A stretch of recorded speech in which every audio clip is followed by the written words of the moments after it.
They didn't ask her to kneel. They made her, foot nudging the back of her leg like she was something less than human, laughing as she collapsed onto the polished floor of the Velvet Crown. Glass exploded under her knees, whiskey spreading like spilled blood across dark wood. The lounge went silent. Even the ambient music seemed to choke on its own notes, because across the room, past the frozen patrons and raised phones, the entrance door opened, and a man in a dark coat stepped inside, unhurried, deliberate, eyes already calculating exactly how much pain this lesson would cost. And the 3 men in black vests? They had maybe 10 seconds left before they understood they hadn't humiliated just another waitress. They'd forced the sister of Felix Montero to her knees. So what happens first? The recognition? The fear? Or the realization that some mistakes you don't walk away from? If this story pulled you in, make sure to hit that subscribe button so you never miss what's coming next. I've got another unforgettable story dropping tomorrow. And while you're here, jump into the comments and tell me where you're watching from. I love seeing our community from all around the world. Alright, let's get back into it. Susan's hands found the floor first, palms pressing into liquid and shards. The impact knocked the air from her lungs, but she didn't cry out. Couldn't. Years of survival had taught her that sound only fed cruelty, that tears were invitations for more.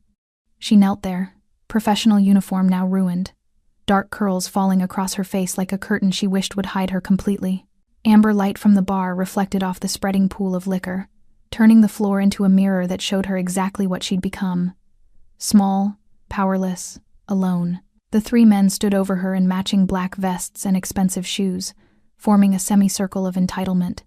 The one who'd pushed her tall, with rolled sleeves and a tattoo creeping up his forearm, crossed his arms and smiled like he'd won something. "Maybe hospitality isn't your calling," he said, voice loud enough to carry, loud enough to perform. His friends laughed. One pulled out his phone, angling it downward. The red recording light felt like a brand against Susan's skin. Around them, the Velvet Crown held its breath. 60 patrons sat frozen in their leather booths and high-backed chairs, business suits worth more than Susan's monthly rent, evening dresses that cost what she made in tips over 3 shifts, watches that could pay off her student loans. All of them watching, none of them moving. Fear is contagious like that. It spreads through silence, through averted eyes, through the careful study of wine glasses, and suddenly fascinating dinner plates. A woman in pearls whispered something to her companion.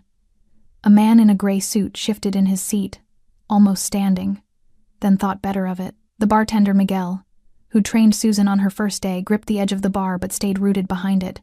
The Velvet Crown demanded a certain type of discretion. Intervention was messy. Witnesses were safer. Susan pressed her hand over her mouth, trying to hold back the sob building in her chest. The tears came anyway, hot and shameful, spilling down her cheeks despite every effort to stop them. She hated herself for crying, hated them for making her, hated the room for watching it happen. "Look at that," the second man said, pointing. "She's crying now." "Should have been more careful," added the third, examining his nails. "Actions have consequences." The first man, the one who'd pushed her, tilted his head like he was considering something profound. "You know what? I don't think she's learned her lesson yet." He nudged a larger piece of broken glass toward her with the toe of his polished shoe. "Clean it up properly this time." Susan's fingers trembled as she reached for the glass. Sharp edges bit into her skin, but she barely felt it. Physical pain was nothing compared to the weight of humiliation pressing down on her shoulders, the eyes burning into her back, the laughter that seemed to echo off the expensive wallpaper. She was so focused on the floor, on surviving the next 60 seconds, that she didn't notice the change in the room's atmosphere. But everyone else did. The temperature seemed to drop. The air grew heavy, thick with something unnamed. The ambient jazz, soft saxophones, and gentle piano cut off mid-phrase, as if the sound system itself had sensed the shift. Conversations died. Glasses stopped moving. Even breathing seemed to pause. Miguel, the bartender, went absolutely still, his knuckles white against the bar. The woman in pearls set down her wine with a hand that shook slightly. The man in the gray suit, who'd almost stood before, now pressed himself back into his booth like he was trying to become invisible. The entrance door had opened. Felix Montero stepped inside. He moved with the kind of calm that made your stomach drop, the kind of stillness that promised violence without needing to demonstrate it. Dark coat hanging open over a pressed shirt, hands relaxed at his sides, face carved from the kind of discipline that comes from knowing exactly how much damage you're capable of and choosing for now not to deliver it. He was handsome in the way dangerous things often are. Sharp jawline, dark eyes that missed nothing, hair styled with the kind of care that suggested control extended to every detail. But it was his presence that commanded the room, that quiet, inevitable authority that bent the air around him. 20 feet away, Susan knelt on broken glass, unaware her entire world was about to shift. Felix's eyes found her immediately. His sister, his blood, his responsibility. He saw the tears, the trembling hands, the three men standing over her like predators who'd cornered prey. His expression didn't change. That was somehow worse than anger. Rage was hot, unpredictable, messy. What moved across Felix Montero's face was cold mathematics, the precise calculation of how much consequence these men had earned. He took one step forward, then another. Footsteps silent on the polished floor, coat moving with each deliberate stride. The patrons recognized him. Some had seen him before. Others knew him only by reputation. All of them understood what his presence meant. Money could buy you into the Velvet Crown, but power, real power, was something you either had or you didn't. And Felix Montero had built his name on a foundation of promises kept and lessons delivered. One of the bartenders dropped a glass. The sound shattered the silence. The three men in black vests continued laughing, oblivious, too focused on their entertainment to notice the room's transformation. Too drunk on their own perceived dominance to sense the predator approaching from behind. Felix crossed half the distance. Then 3/4.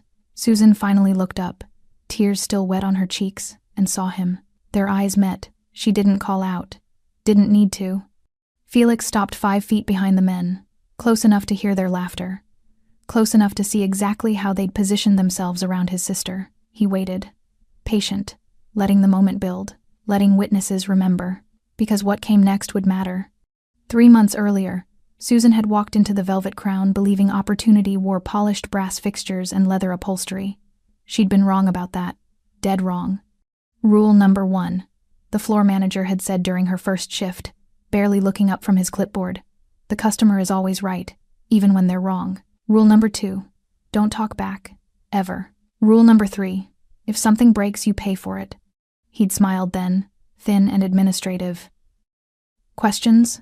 Susan had swallowed every single one of them. The Velvet Crown occupied the kind of real estate that announced wealth before you even walked through the doors. Marble steps, brass railings that gleamed under amber light, windows tinted just enough to suggest secrets lived inside. The clientele matched the decor. Executives who closed deals over aged whiskey, socialites who treated servers like furniture, men in expensive suits who measured their importance by how invisible they could make the people serving them. Susan had needed the job.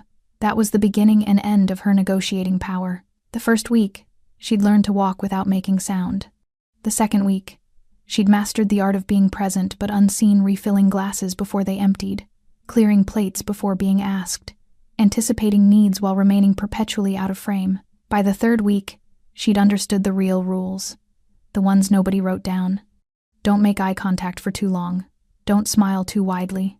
Don't exist too loudly. And absolutely, under no circumstances, embarrass a customer, especially not the regulars who came in every Friday wearing black vests and entitlement like cologne.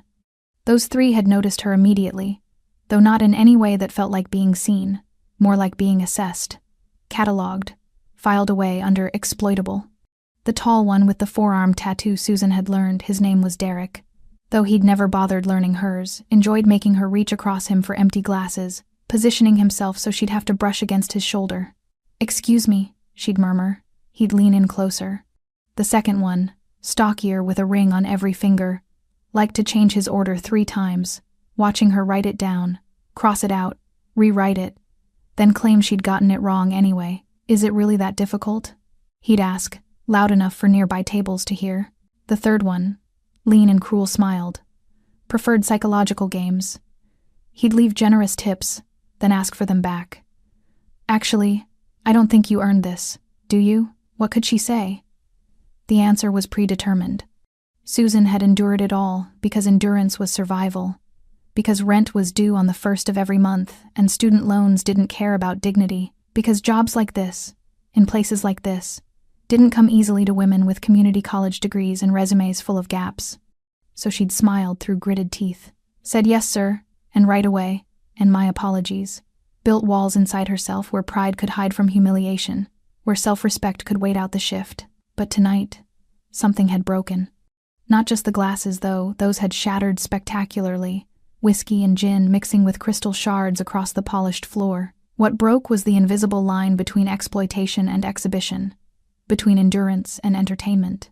Derek had called her over with a snap of his fingers. Actual fingers snapping, like she was a dog. She'd come anyway. That was the job. "This drink is warm," he'd said, though he'd barely touched it. "I'll get you a fresh one immediately." "No." His smile had widened. "I think you should fix it properly. On your knees." The table had erupted in laughter. Susan's face had burned, but she'd started to kneel not on the floor, just to crouch beside the table, to accommodate the command while preserving some fragment of dignity. That's when his foot had found the back of her knee. Not a nudge. A shove. She'd gone down hard, tray flying, glasses exploding like fireworks across the amber-lit floor. And the room, the entire room full of witnesses and wealth and supposed sophistication, had done absolutely nothing. Now, kneeling in the wreckage of that moment, Susan felt something shift in the air, a pressure change, like the atmosphere before a storm. She looked up through the curtain of her curls and saw him. Felix, her brother, stood 20 feet away, dark coat hanging open, hands relaxed at his sides, face absolutely calm. But Susan knew that calm, had grown up learning to read the stillness that came before Felix delivered consequences. Their eyes met. She saw recognition flicker across his expression, not surprise, not shock, but something colder. Confirmation. The kind of look that said he'd always known something like this might happen, had always been prepared for exactly this moment. Susan wanted to stand, wanted to run to him, wanted to tell him she was fine, it was fine, nothing she couldn't handle. But her knees were embedded with glass, and her uniform was ruined, and tears were still wet on her cheeks, and fine felt like a lie her body couldn't support. Felix took another step forward. Silent, measured. The three men still hadn't noticed him. They were too busy enjoying their performance, too drunk on their own perceived dominance. "I think she needs to apologize," Derek was saying, phone still pointed downward, recording Susan's humiliation for whatever audience he imagined would appreciate it. A real apology. On her knees, where she belongs. His friends laughed harder. Around the room, patrons shifted uncomfortably. The woman in pearls looked away.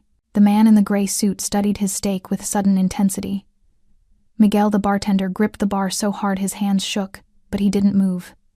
Couldn't move. The Velvet Crown had rules, after all. Unspoken but absolute. Rule number 1, don't interfere with customers. Rule number 2, witnesses stay silent. Rule number 3, some people matter more than others. Felix crossed another 5 feet. Close enough now that the bartender could see him clearly. Miguel's eyes went wide. His mouth opened slightly, though no sound came out. Other staff members noticed next. A server near the kitchen door went pale. A busboy froze mid-step. The recognition spread through the room like electricity through water, invisible but undeniable. Power recognized power. Authority bent toward greater authority. The three men remained oblivious. Derek nudged another piece of glass toward Susan with his shoe. "Come on, clean up your mess. Show us you take your job seriously." Susan reached for the glass with trembling fingers. Felix stopped directly behind them and waited, patient, letting the moment breathe, letting every witness understand what they were about to see, because justice meant nothing if it wasn't remembered. The Velvet Crown had seen Felix Montero before, though never like this, never with murder written in the stillness of his shoulders. He stood 5 feet behind the three men, close enough to hear Derek's laughter, close enough to see the angle of the phone pointed at his sister, close enough to count the pieces of glass cutting into Susan's knees. His hands remained loose at his sides, fingers relaxed, breathing steady. But anyone who'd survived long enough in his world knew. Felix was most dangerous when he looked most calm. Around the room, recognition spread like a contagion. Miguel, the bartender, set down the glass he'd been holding with exaggerated care, as if any sound might detonate something already armed and counting down. His coworker, a younger guy who'd started last month, leaned in and whispered, "Who is that?" Miguel's response came through clenched teeth. "Don't look at him." But everyone was looking. Impossible not to. 2 servers near the kitchen had stopped mid-stride, trays balanced on their palms, food growing cold. A busboy pressed himself against the wall, suddenly desperate to be invisible. The hostess stand had been abandoned entirely. The young woman who usually manned it had retreated to the back office, phone in hand, already making calls to people who needed to know Felix Montero was in the building. The woman in pearls whispered urgently to her dinner companion, a silver-haired man whose face had gone the color of old paper. He dropped a $50 bill on the table, didn't wait for change, didn't ask for a check, and stood with the careful movements of someone trying not to attract predator attention. They weren't the only ones preparing to leave.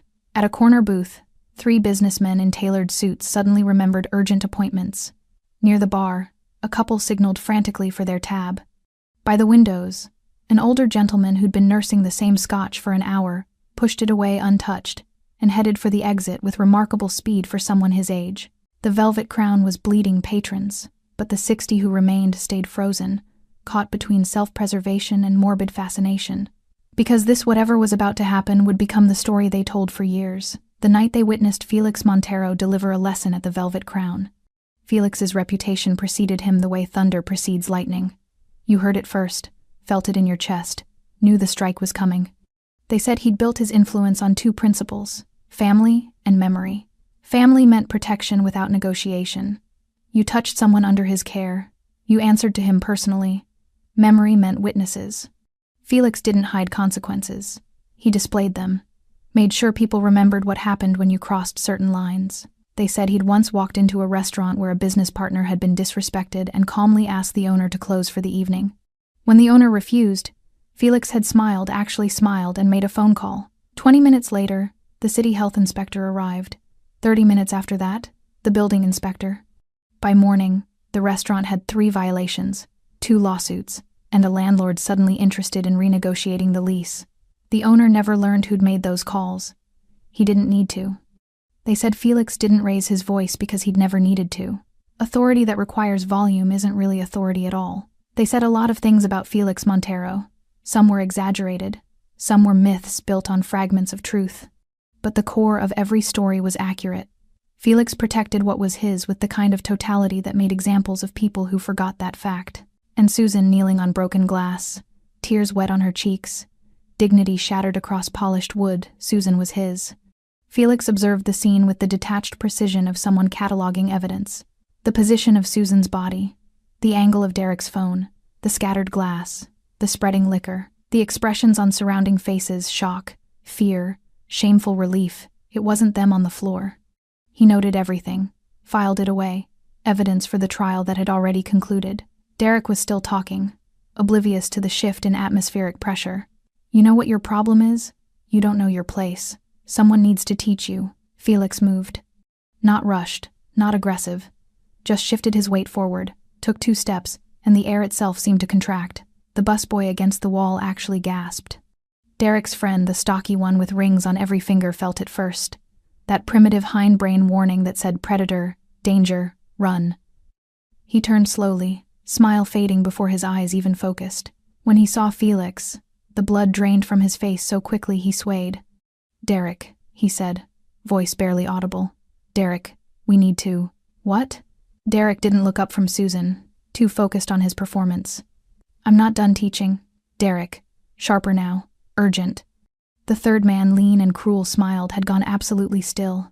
Phone lowered, eyes locked on Felix with the kind of recognition that came from survival instinct. He'd seen enough dangerous men to know he was looking at something several tiers above his weight class. Derek finally registered his friend's reactions.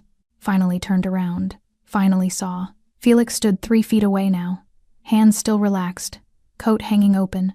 Face carved from the kind of discipline that required no performance. He didn't need to puff his chest or flex his shoulders or widen his stance. Didn't need to announce himself. Power that has to announce itself isn't power. It's theater. This was power. Derek's phone slipped in his suddenly sweaty grip. His smile, that cruel, entitled smile, crumbled like cheap plaster under pressure. Recognition hit him in stages. First the face, then the name, then the implications of both. Oh, he said softly. Then again quieter. Oh.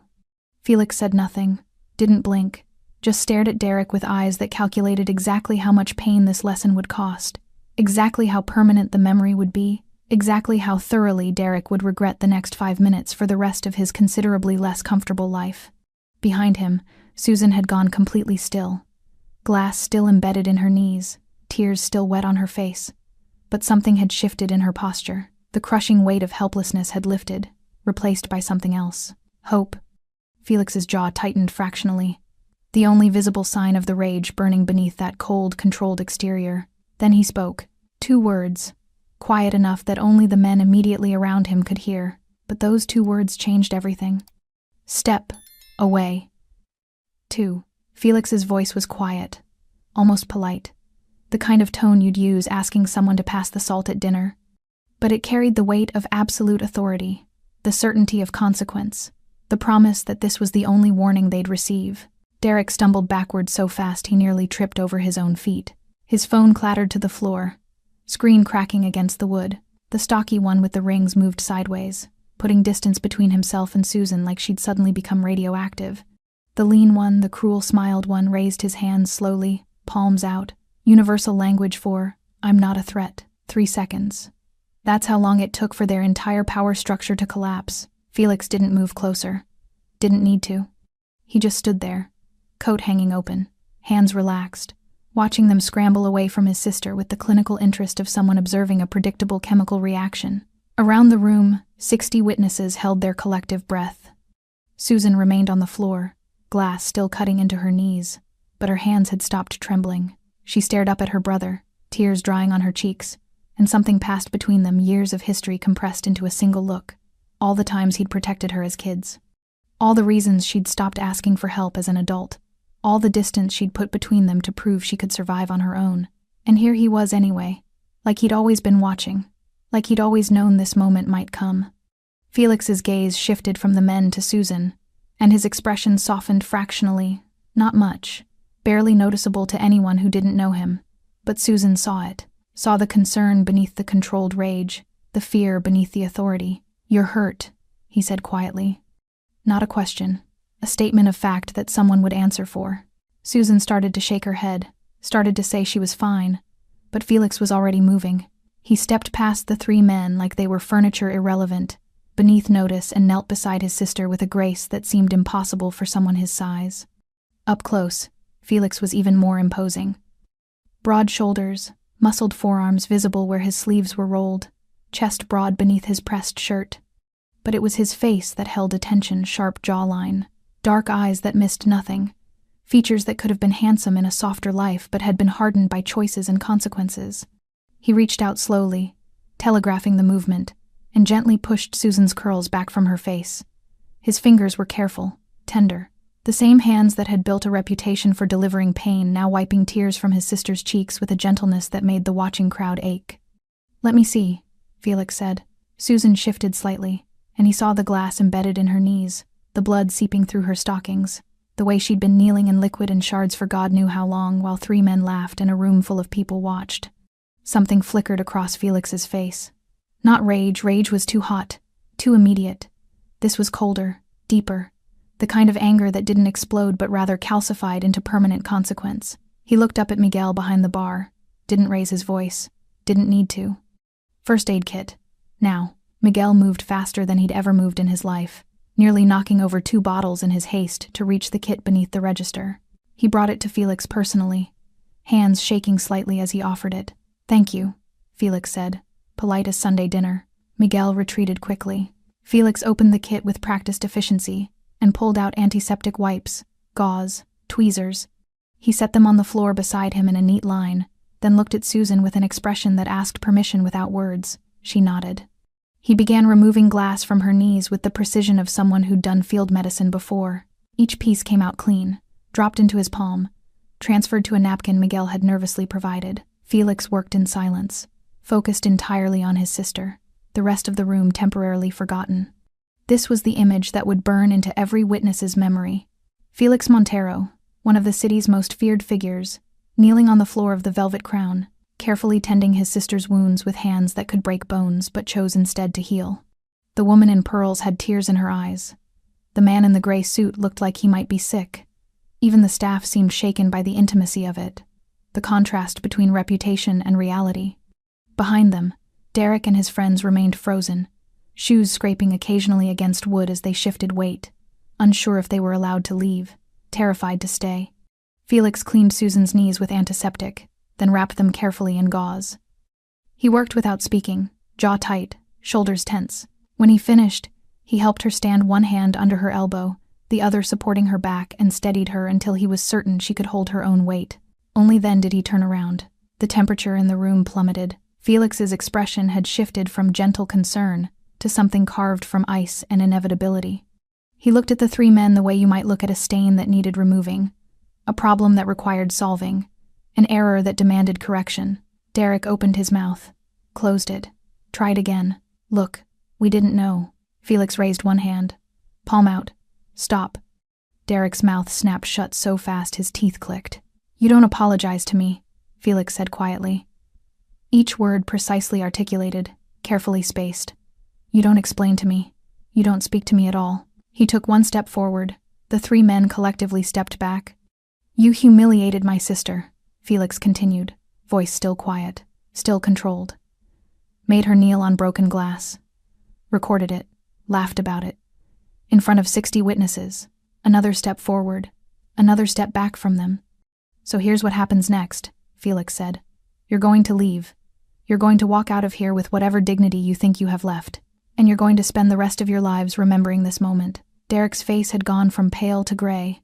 "We're sorry, we didn't mean—" "I said," Felix interrupted, voice dropping even lower. "You don't speak to me." He turned slightly, addressing the room now, making sure every witness heard clearly. "These three men," he gestured without looking at them, "are no longer welcome in the Velvet Crown. Not tonight, not ever. Anyone who serves them, anyone who accommodates them, anyone who pretends they're acceptable company, you answer to me personally." Silence. Felix looked at the manager, who'd appeared from his office looking like he might faint. "Am I understood?" The manager nodded so hard his glasses slipped down his nose. "Yes, sir. Completely understood." "Good." Felix turned back to the three men. "Leave. Now." They ran. Not literally, pride wouldn't allow them to sprint through the Velvet Crown like frightened children, but their exit carried the unmistakable energy of flight. Derek's shoulder hit the doorframe on his way out. The stocky one with the rings forgot his coat draped over the chair.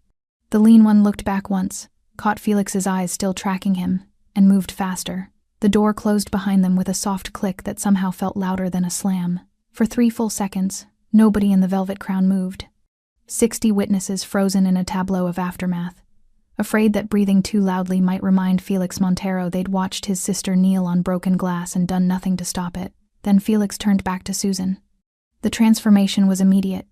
The ice melted from his expression, replaced by concern so raw it felt intrusive to witness. He reached for her again, this time checking the gauze on her knees, making sure the wrapping was secure, that no glass remained embedded in her skin. "Does it hurt?" he asked quietly. Susan shook her head, though they both knew she was lying. Felix didn't call her on it. Instead, he shrugged out of his dark coat expensive fabric, perfectly tailored, and draped it over her shoulders. It swallowed her smaller frame, hung past her hips. But it was warm and it smelled like safety, and Susan pulled it tighter around herself without thinking. "Thank you," she whispered. Felix's jaw tightened. "You shouldn't have to thank me for this. I know. But I am anyway." He studied her face, really looked at her for the first time since arriving. Saw the exhaustion beneath the tears. The weight of months spent enduring what she thought she had to endure. The strength it took to kneel on broken glass without screaming. "You're stronger than you think," Felix said. "I don't feel strong." Strength isn't feeling strong. It's surviving when you don't feel strong at all. He glanced around the room, at the witnesses still frozen in their seats. "You survived this, in front of all these people who should have helped and didn't." Shame rippled through the crowd like a wave. The woman in pearls looked down at her plate. The man in the gray suit studied his hands. Near the bar, a younger couple who'd been filming on their phones now tucked them away guiltily, suddenly aware of their own complicity. Felix let the silence stretch, let the discomfort build. This was part of the lesson too, not just for the 3 men who'd fled, but for everyone who'd chosen witnessing over intervention. Then he did something no one expected. He knelt again.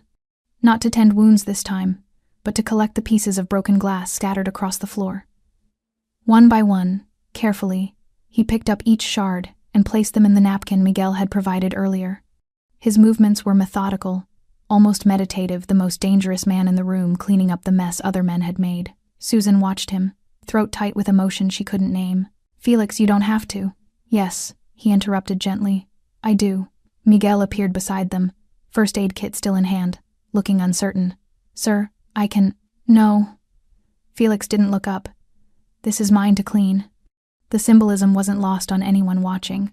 Felix Montero, who had people to clean his messes, who could make a phone call and have the entire lounge scrubbed by morning, was on his knees in a public space, tending to the aftermath of his sister's humiliation personally. It was the most powerful thing he could have done.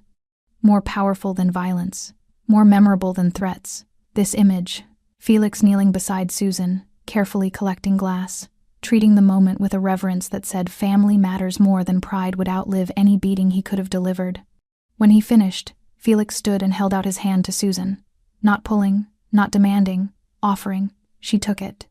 He helped her stand fully upright, and this time when she swayed slightly, Felix steadied her with a hand on her elbow, patient and present, letting her find her balance at her own pace. "Can you walk?" he asked. "I think so. Then let's get you out of here." But before they could move toward the exit, the floor manager appeared, the same man who'd recited rules on Susan's first day, who'd taught her that customers were always right even when they were wrong. He looked pale, sweat beading on his forehead, hands clasped in front of him like a supplicant approaching a throne. "Mr. Montero," he began, voice trembling, "I want to apologize for what happened here tonight. This establishment has always prided itself on—" Felix turned to face him fully, and the manager's words died in his throat. "You pride yourself on what exactly?" Felix asked, tone conversational. "On letting your staff get humiliated? On teaching them that survival means swallowing abuse?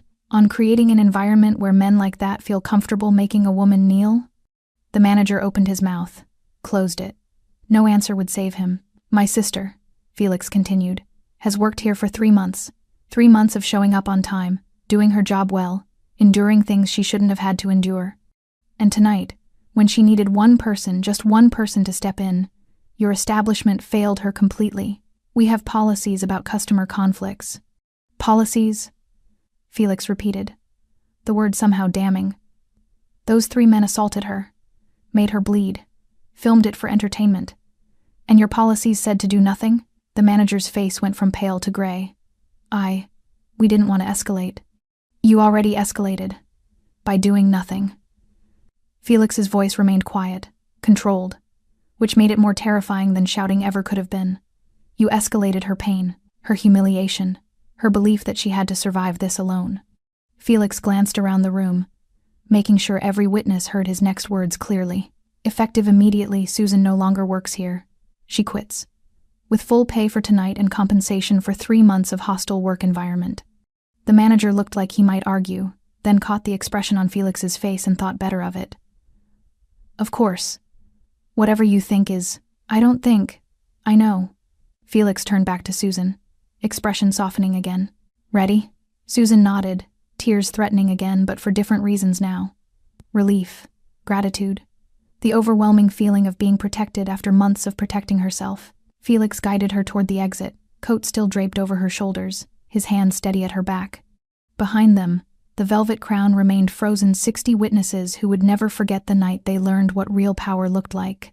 It wasn't cruelty. It was gentleness that chose violence only when necessary, and family that came when you needed it most. They almost made it to the door. Felix's hand remained steady at Susan's back, guiding her past empty tables and averted eyes, past the bar where Miguel still gripped the counter like it was the only thing keeping him upright, past the hostess stand that remained abandoned. 10 more feet, and they would have been outside. 10 more feet, and the night would have ended with quiet consequence. 3 men exiled, 1 sister protected, 60 witnesses left to wrestle with their own complicity, but Derek made the second mistake. He was waiting outside, phone pressed to his ear, pacing near the marble steps. When he saw Felix and Susan emerge from the entrance, he lowered the phone slightly. His face had regained some color, some misplaced confidence that came from distance and the illusion of safety. "Calling my lawyer right now," he was saying loud enough to be heard. "That psycho can't just ban us from—" He stopped mid-sentence when Felix turned to look at him.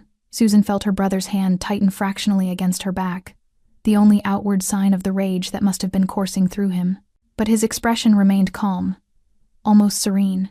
That's when she knew Derek had just made a fatal error in judgment. "Susan," Felix said quietly, not taking his eyes off Derek. "Wait by the car, Felix. Please." His tone was gentle but immovable. "Give me 2 minutes." Susan hesitated, then nodded. Felix's driver, a mountain of a man named Victor, had already appeared with the car. a sleek black sedan that whispered money and consequences.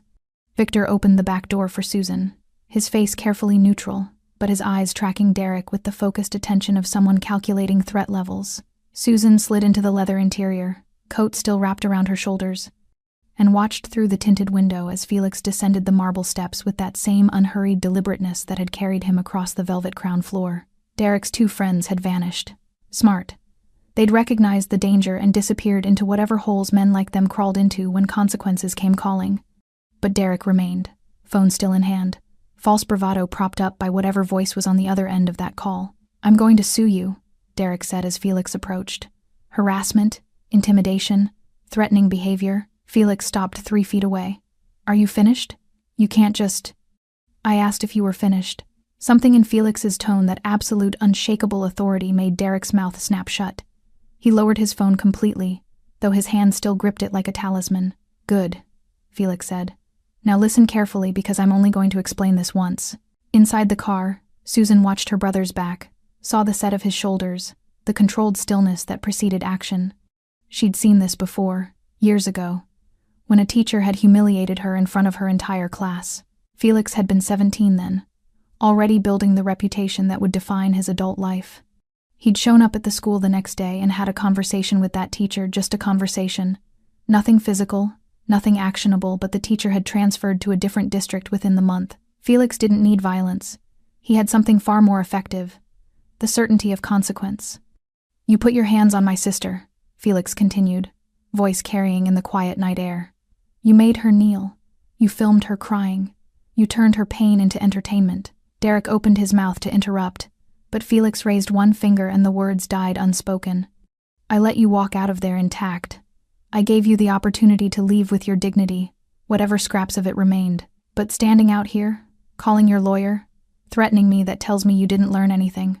I have rights." "You had rights," Felix corrected. "Past tense. You forfeited them when you decided humiliating people was acceptable recreation." Derek's face flushed. "You're threatening me. I have witnesses." "No." Felix's smile was terrible in its gentleness. "I'm not threatening you. I'm explaining reality. There's a difference." He took one step closer. Derek flinched but held his ground, phone still clutched in his hand. "Here's what's going to happen," Felix said. "You're going to hang up that phone. You're not calling a lawyer. You're not filing a complaint. You're not posting on social media about tonight. You're not doing anything except going home and thinking very carefully about the choices that led you here. And if I don't?" Derek's voice tried for defiance but landed somewhere closer to desperation. Felix tilted his head slightly, considering. "You really want to know?" The question hung in the night air between them. Derek's hand trembled slightly, phone wavering. "I know people," Derek said, trying for confidence. "Important people. You can't just—" "Important people," Felix repeated, and now there was genuine amusement in his tone. "Tell me, Derek, do any of these important people owe you more than they fear me?" Derek's face went pale again. "That's what I thought." Felix reached out slowly. Derek flinched again but didn't move and plucked the phone from Derek's trembling hand. He glanced at the screen, saw the call was still connected. "Is this your lawyer?" Derek nodded mutely. Felix raised the phone to his ear, his voice returning to that polite, conversational tone. "Good evening. My name is Felix Montero. Your client just assaulted my sister in a public establishment. He's currently considering filing a harassment complaint against me for intervening. I wanted to give you an opportunity to provide him with proper legal counsel before he makes his situation considerably worse." A pause. Felix listened, expression neutral. "Yes, that Felix Montero." Another pause. "I appreciate your professionalism. Have a good evening." He ended the call and handed the phone back to Derek, who took it with a hand that now shook visibly. "Your lawyer suggests," Felix said pleasantly, "that you go home, delete any footage from tonight, and forget this evening ever happened. He also suggests you find new counsel if you plan to pursue this further, as his firm doesn't take cases they can't win." Derek stared at the phone like it had betrayed him. "Now," Felix continued, "you have two choices. Walk away right now and live with what you did. Or keep talking, keep threatening, keep pretending you have leverage you don't possess, and discover exactly how much worse I can make your life without ever touching you again." He stepped back, giving Derek space to leave. "Choose wisely. You won't get a third chance." Derek looked at Felix, then at the car where Susan watched, then back at Felix. Whatever he saw in those calm, calculating eyes made the decision for him. He turned and walked away quickly, shoulders hunched, phone dark in his hand.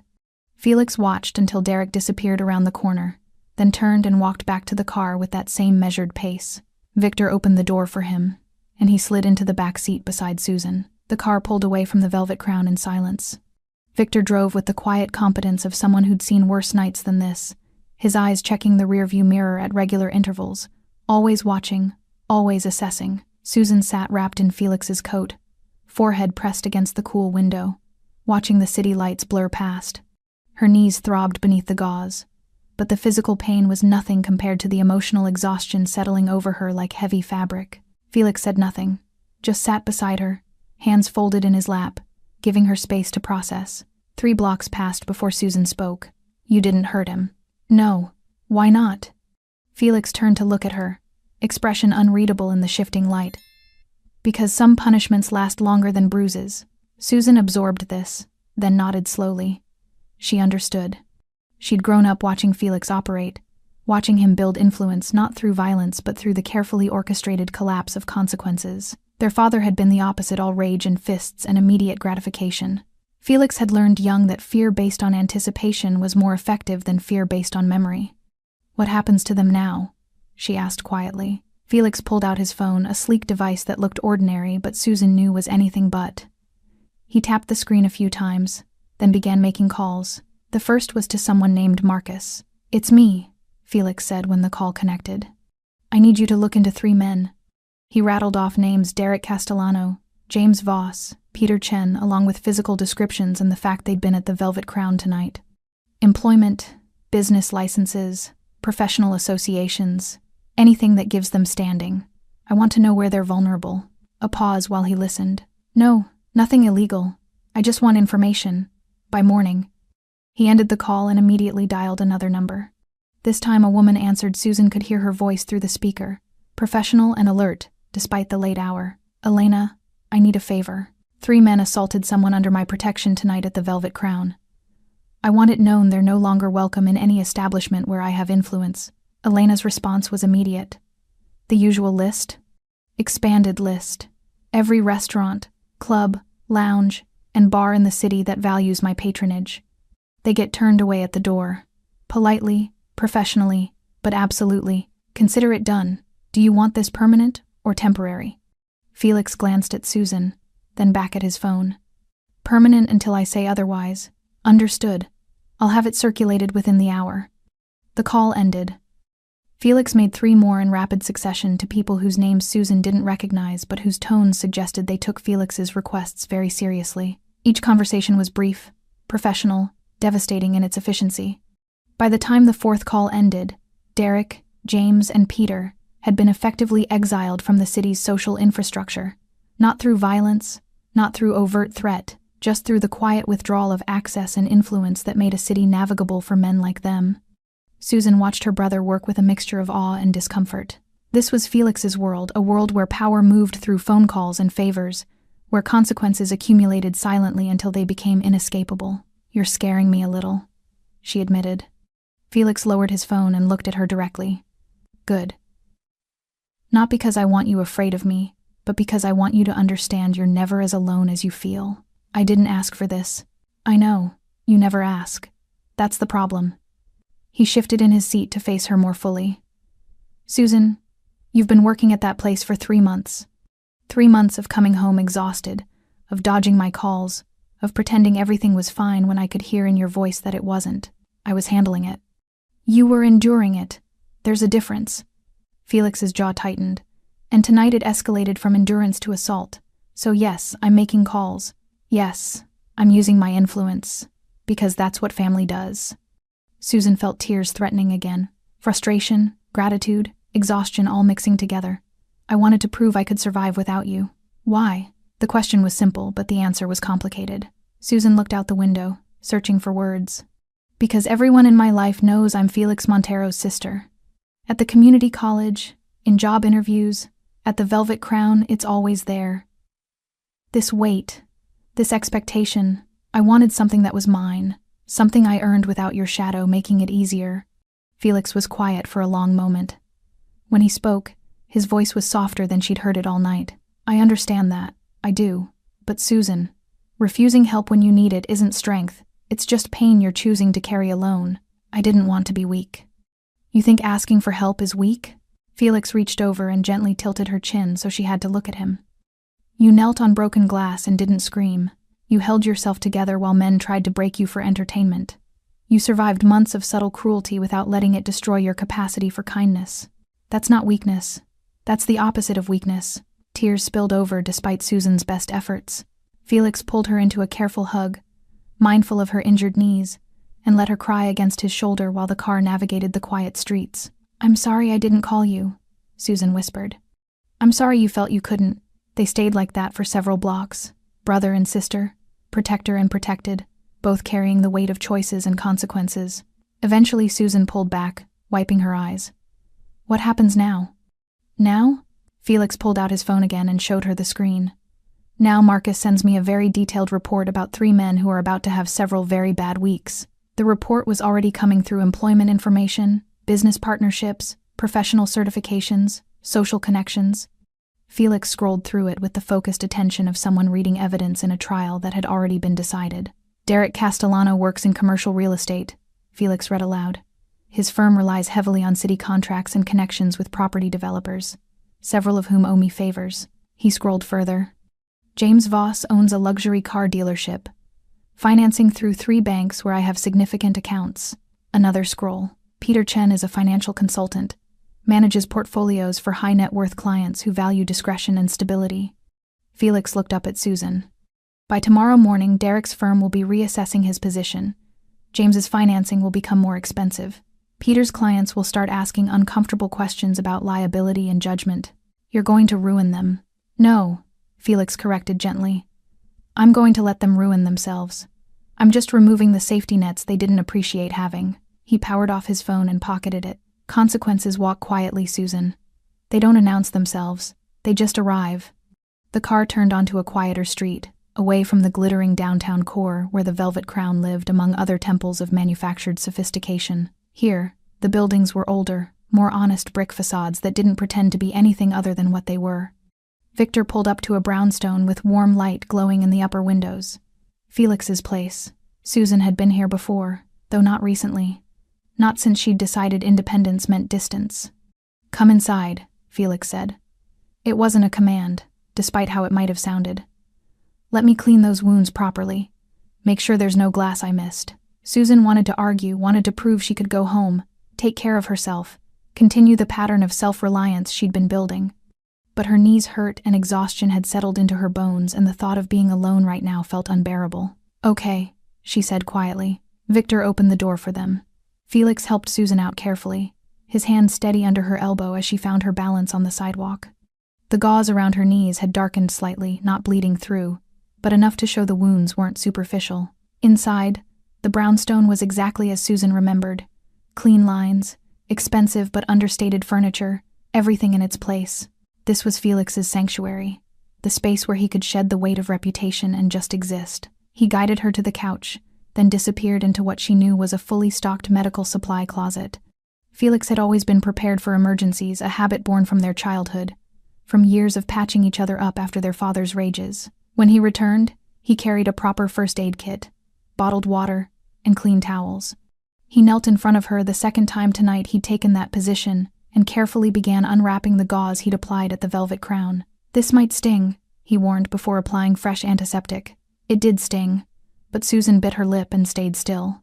Felix worked with the same careful precision he'd shown before, checking for any remaining glass, cleaning the cuts thoroughly, applying antibiotic ointment before rewrapping with clean gauze. You've gotten better at this, Susan observed. Practice, Felix said without elaborating. They both knew what that meant. Felix's world required frequent medical attention that couldn't always involve hospitals and questions. When he finished, Felix sat back on his heels and studied his sister's face. When did we stop talking? The question caught Susan off guard. We still talk? No. We exchange information. Weather, work, surface-level updates. But we stopped talking. Really talking. The way we used to. Susan looked down at her hands, fingers twisting together. After you took over Dad's business. After you became, she gestured vaguely. This, Felix repeated. You mean after I became someone who scared you? Not scared. Never scared of you.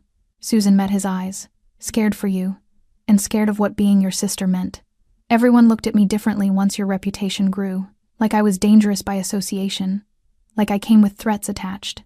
Felix stood slowly and moved to sit beside her on the couch, careful not to jostle her injured legs. I never wanted that for you. I know. But it happened anyway. Susan pulled his coat tighter around herself. Do you remember when we were kids? Before everything got bad with Dad? I remember. You used to walk me to school every morning. Carried my backpack even though yours was heavier. Made sure I ate breakfast even when there wasn't much food in the house. Felix's jaw tightened at the memories. Someone had to. You were 12, Felix. 12 years old and already playing parent because ours couldn't. Susan's voice cracked slightly. And then you got older, and Dad got worse, and you had to make choices no teenager should make. Had to become hard to survive. I did what I had to do. I know, and I'm grateful. But Felix, you sacrificed your softness to keep us safe. And somewhere along the way, I think you forgot you were allowed to be anything other than dangerous. Felix was quiet for a long moment, staring at his hands, the same hands that had just tenderly cleaned her wounds, the same hands that had built an empire on controlled violence and strategic fear. I didn't forget, he said finally. I just couldn't afford to be soft outside these walls. The world I operate in doesn't reward gentleness, but you were gentle tonight. At the Velvet Crown. You knelt beside me and cleaned glass off the floor and held me like I mattered more than your reputation. You do matter more than my reputation. You always have. Susan felt tears threatening again. She'd cried more tonight than she had in months. Then why does it feel like we're strangers pretending to be family? Felix turned to look at her fully, and for the first time all night, Susan saw past the controlled exterior to the hurt underneath. The loneliness of being powerful but isolated, the weight of being feared but not known. Because you pulled away? Felix said quietly. And I let you, because I thought that's what you needed. Distance from me, from what I am, from the consequences of being related to someone like me. I pulled away because I didn't want to be a liability. Didn't want you making choices based on protecting me instead of what was right for you. Susan, you're not a liability. You're the reason I make the choices I make. Everything I built, every move I've made, it's so you could have options I never had. Safety I never felt. Freedom to choose your own path. Even when my path led me to the Velvet Crown, to men who thought they could humiliate me because I was nobody, Felix's expression hardened. You were never nobody, not to me. And those men learned tonight what happens when people forget that family isn't about blood, it's about who shows up when everything falls apart. Susan leaned her head against her brother's shoulder, exhaustion finally winning over pride. I'm sorry I made you feel like you had to stay away. I'm sorry I let you believe you had to survive alone. Felix wrapped his arm around her shoulders carefully. We're not good at this, are we? The talking thing. Terrible at it, Susan agreed, a small laugh escaping despite everything. They sat like that in the quiet brownstone, two people who'd survived the same childhood in different ways, finally remembering why they'd fought so hard to protect each other in the first place. Outside, the city continued its endless motion. But inside, for the first time in years, Felix and Susan simply existed together, not as protector and protected, not as dangerous reputation and vulnerable liability, but as what they'd always been underneath all of it. Brother and sister. Family. Morning light filtered through the brownstone's windows, gentle and forgiving in a way the previous night had not been. Susan woke on Felix's couch, a soft blanket draped over her that she didn't remember pulling up. Her brother sat in the chair across from her, already dressed, coffee in hand, watching her with an expression she couldn't quite read. How long have you been awake? She asked, voice rough from sleep. A while. Old habits. Felix set down his coffee. How are your knees? Susan shifted slightly, testing. They hurt, but less than she'd expected. Manageable. Good. Because we need to talk about what happens next. Susan sat up carefully, blanket pooling around her waist. Next? The Velvet Crown doesn't get to pretend last night didn't happen. Neither do the people who watched. Felix leaned forward, elbows on his knees. I made some calls this morning.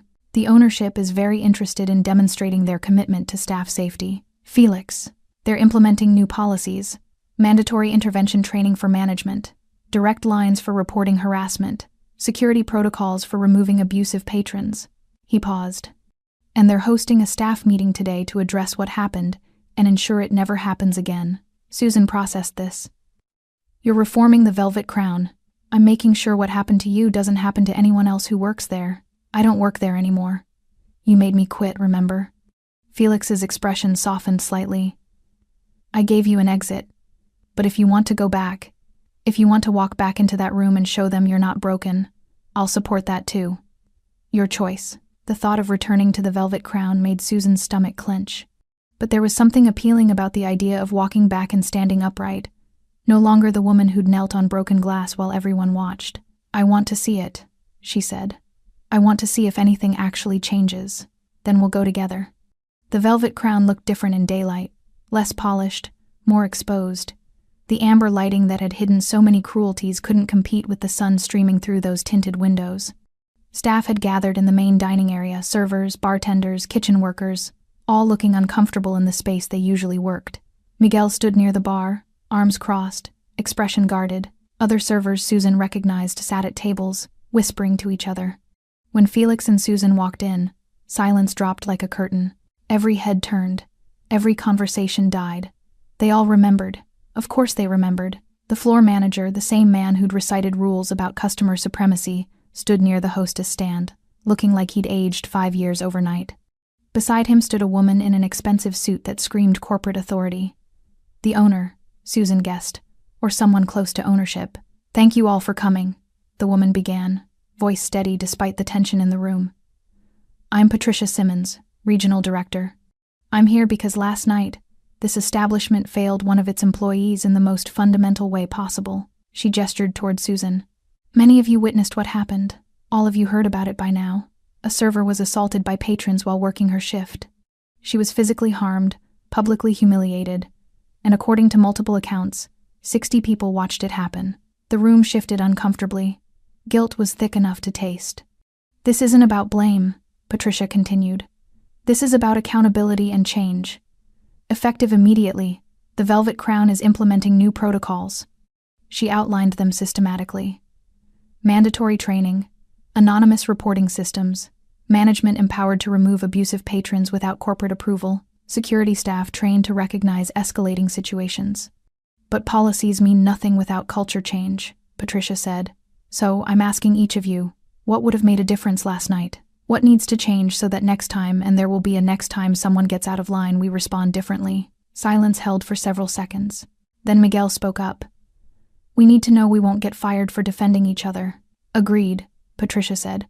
Documented and guaranteed. A younger server raised her hand tentatively. Can we refuse to serve people who've been inappropriate before? Without getting in trouble? Yes. We're creating a database of banned patrons. If someone makes you uncomfortable, they don't get service. Period. Another voice. What about retaliation? People leave bad reviews, complain to management. We handle it, Patricia interrupted firmly. You protect each other, we protect you. That's the new standard. Felix had remained silent throughout, standing slightly behind Susan, present but not dominating. Now he stepped forward, just enough to be noticed. The Velvet Crown has always prided itself on discretion, he said, voice carrying easily. On being the kind of place where powerful people can relax. That doesn't change. But power without responsibility is just cruelty in expensive clothes. Your patrons need to understand, this is a place of respect now. For everyone in it. Patricia nodded. Mr. Montero is correct. We're notifying our regular clientele of the new expectations. Anyone unwilling to meet them can find somewhere else to spend their money. The staff exchanged glances, surprise, cautious hope, lingering skepticism. Change announced in a meeting was easy. Change sustained over weeks and months was harder. Susan stepped forward then, Felix's coat still draped over her shoulders like armor. I'm not coming back to work here, she said, voice steady despite her nerves. But I want you all to know something. Last night, I felt completely alone. I thought survival meant enduring whatever came my way silently. I was wrong. She looked around at the faces, watching her colleagues who'd frozen, management who'd failed, an entire ecosystem that had chosen comfort over intervention. You don't have to be alone, Susan continued. None of us do.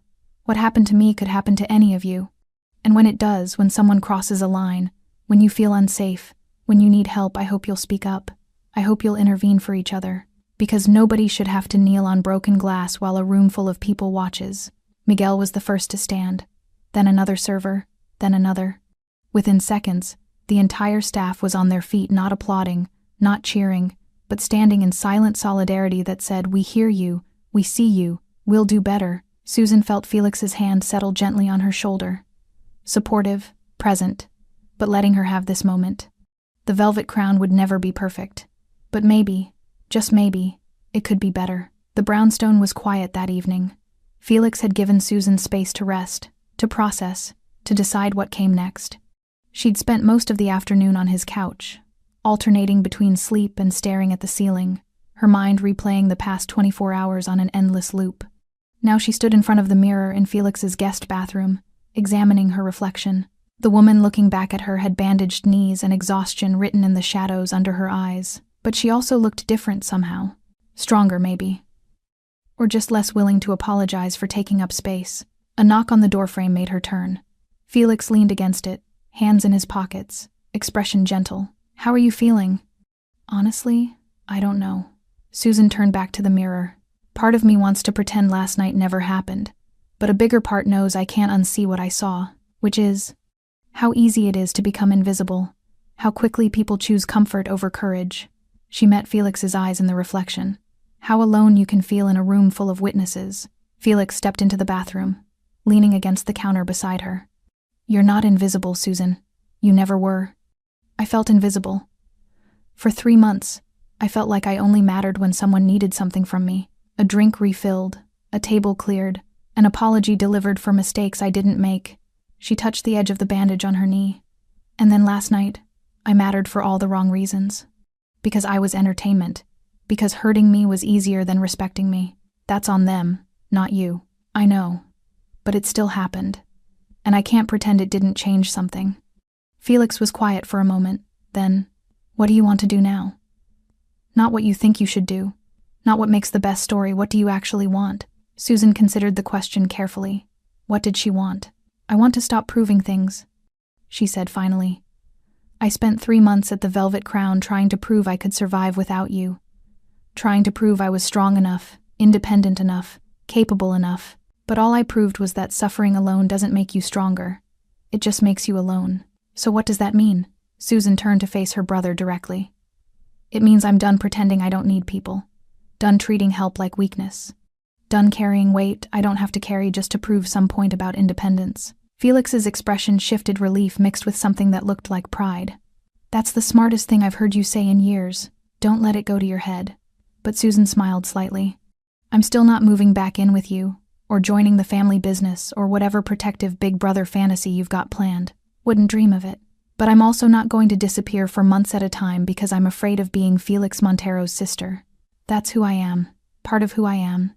And last night taught me that connection isn't the same as weakness." Felix reached out and pulled her into a careful hug, mindful of her injuries. "I'm glad you're learning that. Took me longer than I'd like to admit." They stood like that for a moment, brother and sister, both carrying scars from childhoods that had required them to be harder than children should ever have to be. When they separated, Susan asked, "What happened to those 3 men, Derek and the others?" "They're learning what consequences feel like," Felix said simply. "Nothing illegal. Nothing you need to worry about. Just the natural result of choices they made. Will they come after me? Try to retaliate?" "No." Felix's voice carried absolute certainty. "Because they understand now what they didn't understand last night. You're not alone. You never were. You were just waiting for family to arrive." Susan felt her throat tighten with emotion. "Thank you. For coming. For everything. You don't thank family for showing up. That's what we do." Later that evening, Susan stood at the brownstone's window, looking out at the city lights beginning to sparkle in the growing darkness. Felix sat in his chair, reading something on his phone, present but not hovering. This was different from the solitude she'd cultivated over the past year. That had been loneliness masquerading as independence. This was chosen proximity, being together because they wanted to be, not because they had to be. "Felix?" Susan said without turning around. "Yeah?" "The next job I get, the next place I work, I'm going to do it differently. I'm going to speak up when something's wrong. I'm going to ask for help when I need it. I'm going to stop treating survival like a solo sport." "Good," Felix said. Because watching you suffer to prove a point was killing me. Susan turned to face him, leaning against the window frame. I wasn't trying to hurt you, I know. But Susan, you're not just my responsibility. You're my sister. Watching you struggle and not being allowed to help, that's its own kind of torture. I never said you weren't allowed. You didn't have to say it. You just stopped calling, stopped visiting, built walls between us and called it independence. Felix set down his phone.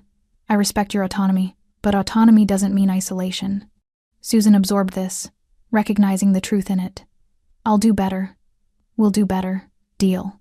The brownstone settled into comfortable silence. Outside, the city continued its endless motion, people going to work, coming home, making choices that would ripple through their lives in ways they couldn't predict.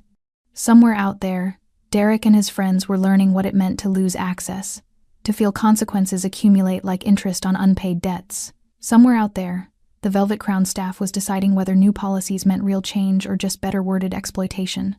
But here, in this moment, Susan stood in her brother's brownstone, injured but not broken, humiliated but not destroyed, learning that strength sometimes looked like admitting you needed help. She was Felix Montero's sister, and that wasn't a weakness, it was a fact. Thanks for staying with this story right till the final moment. You're the reason these stories come alive. If you're ready for another powerful journey, just tap the next video on your screen. And before you go, leave a quick comment and rate this story from 1 to 10. I'm excited to see your thoughts and connect with you down there.